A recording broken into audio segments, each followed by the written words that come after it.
আমরা এখন আপনাদের সাথে কথা বলবো এক আধ্যাত্মিক ইসলাম প্রচারকের জীবনালেখ্য নিয়ে, যিনি 1303 খ্রিস্টাব্দে ইতিহাসের অমর মুজাহিদ হযরত শাহজালাল রহমতুল্লাহি আলাইহির সাথী হয়ে সিলেট এসেছিলেন। পরাক্রমশালী অত্যাচারী রাজা গৌড়গোবিন্দকে পরাজিত করার পর শাহজালাল রহমতুল্লাহি আলাইহির 360 জন সফরসঙ্গী অধুনা সিলেটের বিভিন্ন এলাকায় ইসলাম প্রচারের জন্য ছড়িয়ে পড়েন। হযরত শাহ মুস্তফা বাগদাদী রহমতুল্লাহি আলাইহি ছিলেন তাদের মধ্যে অন্যতম, যিনি বর্তমান বাংলাদেশের উত্তর পূর্বাঞ্চলের একটি প্রশাসনিক জেলা মৌলভীবাজারে ইসলামের দাওয়াত নিয়ে ছুটে আসেন। দীর্ঘ সময় তাওহীদের প্রচার এবং প্রসারের কাজ আঞ্জাম দিয়ে এখানেই তিনি চিরনিদ্রায় শায়িত হন। হযরত শাহ মুস্তফা বাগদাদী রহমতুল্লাহি আলাইহি বর্তমান ইরাকের প্রাচীন ইলখানাতে এক সম্ভ্রান্ত মুসলিম পরিবারে জন্মগ্রহণ করেন। তার পিতা সৈয়দ সুলতান ছিলেন কুতুবে রব্বানী মাহবুবে সুবহানী শাইখ আব্দুল কাদির জিলানী রহমতুল্লাহি আলাইহির বংশধর।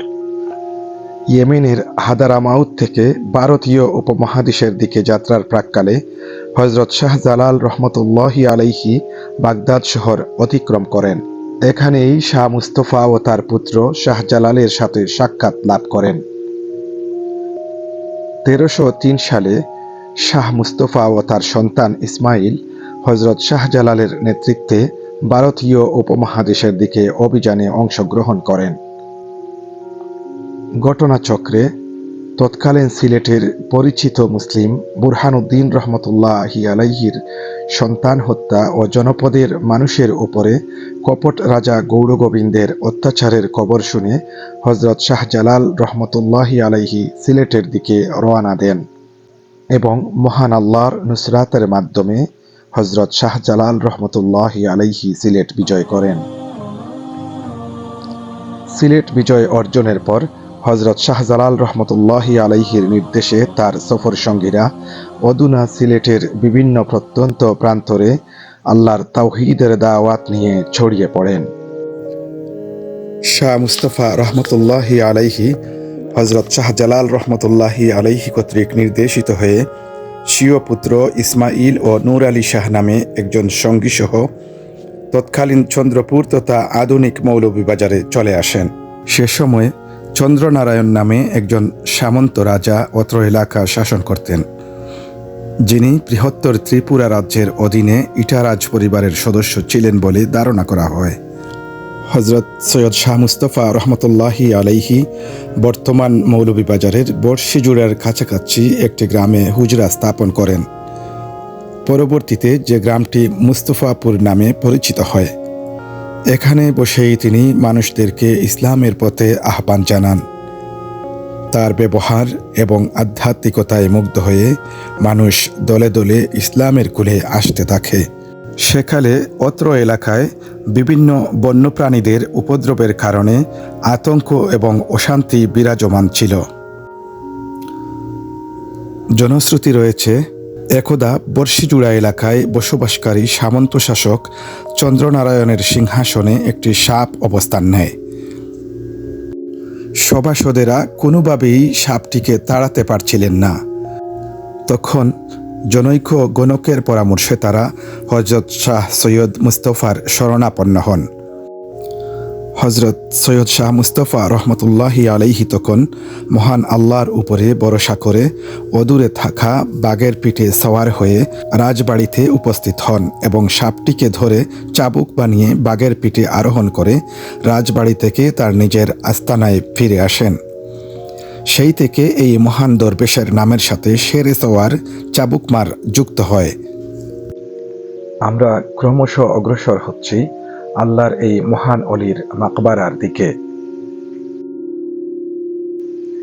যেখানে তিনি তার বারজাখি ঠিকানা গড়েছেন। যেতে যেতে বলে নেই মৌলভীবাজার সম্পর্কে কিছু কথা। আগেই বলেছি, মৌলভীবাজার হচ্ছে বাংলাদেশের উত্তর পূর্বাঞ্চলের একটি প্রশাসনিক জেলা। হিন্দু, মুসলিম, মণিপুরী, সাঁওতাল সহ বিভিন্ন নৃতাত্ত্বিক জনগোষ্ঠী মৌলভীবাজারের ইতিহাসকে করেছে সমৃদ্ধ।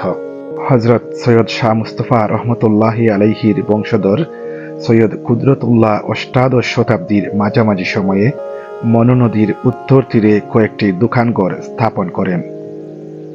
মৌলভী সৈয়দ কুদরতুল্লাহ প্রতিষ্ঠিত এ বাজারে প্রতিদিন লোক সমাগম বৃদ্ধি পেতে থাকে। লোকমুখে ছড়িয়ে পড়ে এ বাজারের সুখ্যাতি। সেই থেকে আজ পর্যন্ত এই বাজারের নাম মৌলভী বাজার।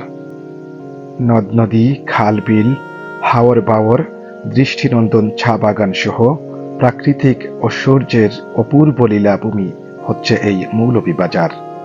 রেলপথ, সড়ক পথ, নৌপথ এবং গ্রামীণ মেঠো পথ দিয়ে এতদ অঞ্চলের মানুষ চলাচল করেন নির্বিঘ্নে। মৌলভীবাজার নিয়ে কিছু কথা বলতে বলতে আমরা প্রায় চলে এসেছি হযরত শাহ মুস্তাফা রহমতুল্লাহি আলাইহির মাকবারার কাছাকাছি। মাকবারা এলাকার পাশাপাশি মৌলভীবাজারের সুরম্য পৌর ঈদগাহ। মৌলভীবাজার পৌর ঈদগাহ এতদ অঞ্চলের সৌন্দর্যকে করেছে বিকশিত। দুই ঈদের দিনে পৌর ঈদগাহ ময়দান ভরে উঠে কানায় কানায়। মহান আল্লাহকে সেজদা দিয়ে আত্মতৃপ্তি অনুভব করেন মৌলভীবাজারবাসী। আর কিছুটা পথ পেরুলেই সেই মাকবারা, যেখানে চিরনিদ্রায় শায়িত আছেন আমাদের কাঙ্ক্ষিত সেই মহান অলি হযরত শাহ মুস্তাফা রহমতুল্লাহি আলাইহি। ঈদের শুভেচ্ছা সম্পর্কিত তুরন। আমার মূল উদ্দেশ্য হলো শাহ মুস্তাফার মাকবারায় যাওয়া। কিছুটা সামনে এগিয়ে বাম দিকে হযরত শাহ মুস্তাফা রহমতুল্লাহি আলাইহির মাকবারার গেট। এই গেট দিয়ে প্রবেশ করে ভেতরের দৃশ্য আপনাদেরকে দেখানোর চেষ্টা করব ইনশাআল্লাহ। আপনারা কি করেন এখানে? সাহায্য পান? বাড়ি কোথায়? বাড়ি তো দাঁড়ে কাছে বাড়ি। আমার বাড়ি মাস্তাপুর নয়, গার হই গে ওটাই রিস্কা লাগে 10 টাকা বাড়ি। আচ্ছা আচ্ছা, ভালো আছেন তো? ভালো। ঈদ কেমন কাটছে? ঈদ কেমন কাটছে? ঈদ করতে আল্লাহ যা ঈদ আওই করে চলে করাইছেন আল্লাহ পরে আপনি দিবেন কাপড় দিবেন শাড়ি দিবেন সুস্থভাবে করছি আলহামদুলিল্লাহ। আলহামদুলিল্লাহ, যে যে অবস্থায় আছি ওই অবস্থায় আলহামদুলিল্লাহ। আরো খারাপ থাকতে পারতাম না, আরো খারাপও তো থাকতে পারতাম, এইটাই। তোর মানুষই যাইয়া ওই জানা তো আল্লাহ কবুল করতে পড়বি মারবে আলহামদুলিল্লাহ। আল্লাহ দরবারে কোটি কোটি সবর আল্লাহ শুকরিয়া। হ্যাঁ, মাজার সংলগ্ন মসজিদ।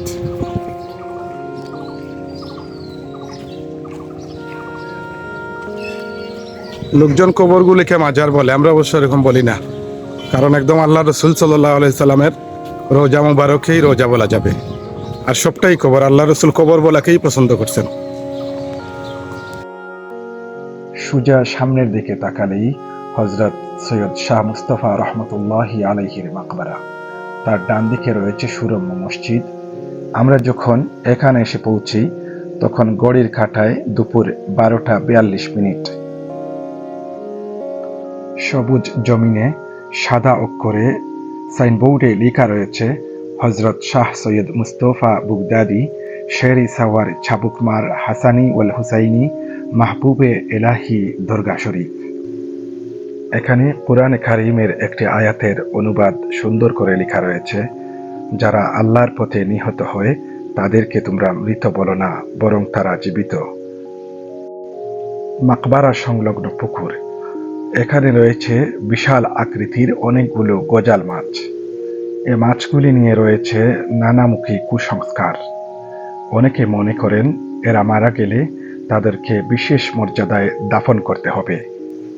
বিভিন্ন ধরনের মানত করে অনেকে ছোট ছোট মাছ কিনে এই মাছগুলিকে খাওয়ান। অথচ কোনো কবরে মানত করা, আগরবাতি মোমবাতি প্রজ্বলন করা, মাজারে গিলাফ ছড়ানো, মাজার দ্রুত করে পানি পান করা, এসব সম্পূর্ণরূপে বিদআত। রাসূল করিম সাল্লাল্লাহু আলাইহি ওয়াসাল্লামের হাদিস অনুযায়ী যা সুস্পষ্ট গুমরাহি। প্লেটে ছোট ছোট মাছ রাখা হয়েছে, এই মাছগুলি বিক্রি হয়। এবং দর্শনার্থীরা এসে এই মাছগুলি কিনে গজাল মাছকে খাওয়ান। চলুন আমরা মাকবারার অভ্যন্তরটা দেখে আসি।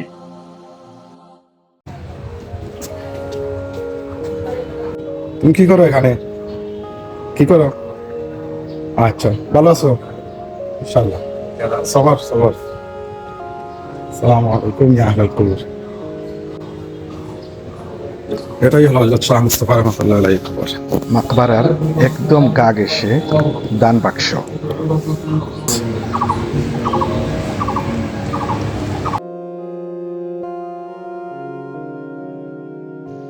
আপনারাই বলুন, আদৌ এই দান বাক্সের কোনো প্রয়োজন আছে?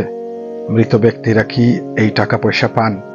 উত্তরটি যদি না হয়, তাহলে যথাযথ কর্তৃপক্ষের কাছে অনুরোধ করব এই দান বাক্সটি সরিয়ে ফেলার জন্য।